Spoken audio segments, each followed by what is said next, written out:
There's no water, there's nothing here. They just forgot about you, didn't they?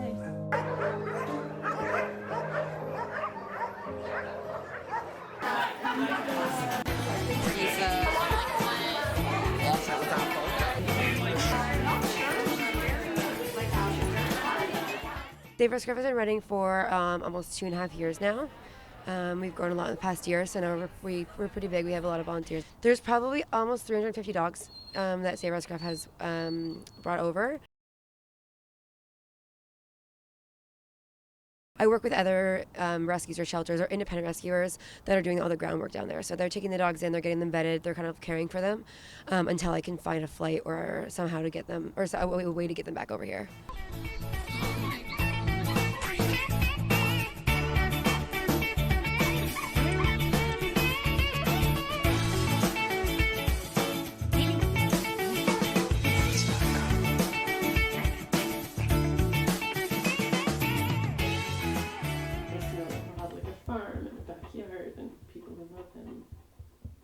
I had just lost my own dog to cancer, and I knew I wasn't ready to adopt a new dog just yet, but I knew I wanted to continue to help saving animals or still be a part of dogs' lives. I was looking for something that was like a sort of more of a commitment, and they told me about the fostering program where I could have a dog in my home and really take care of it, and then they would go to an adoptive family when they found one, so that was perfect for me. He was really sweet and docile, but very, very shy, and he's just totally come out of his shell. There's not a single human being that passes him now that he won't want to snuggle with and go say hi to, and I would never get another dog again unless it was a rescue. They're just so loyal, and they're just so happy to be in a place where they're just loved and safe, and it's no other dogs are like rescue dogs. What are the differences you see in rescue dogs from developing countries versus Canadian?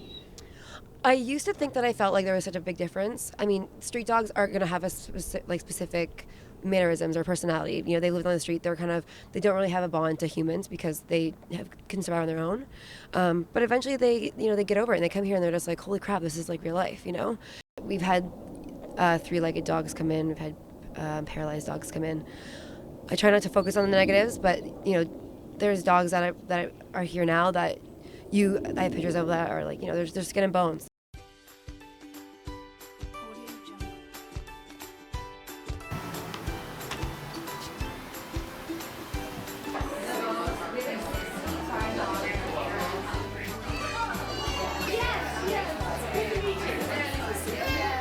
I had 4 dogs actually come in this morning from Egypt, so that was pretty cool. And then I had 2 from Montreal yesterday.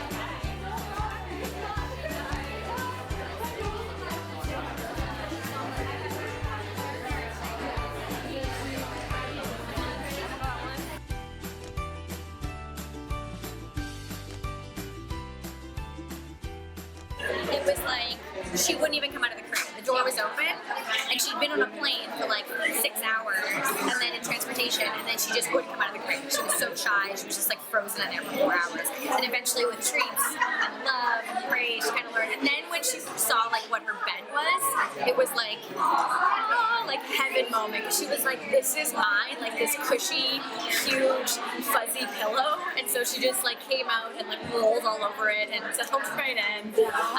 And then yeah, just every day she's like kind of chilling a little more and growing, and right now she's like sussing out danger because she's like in streets. I will be going to Mexico on the 22nd to do our spay neuter clinic, and they're hoping to bring about 50 dogs back.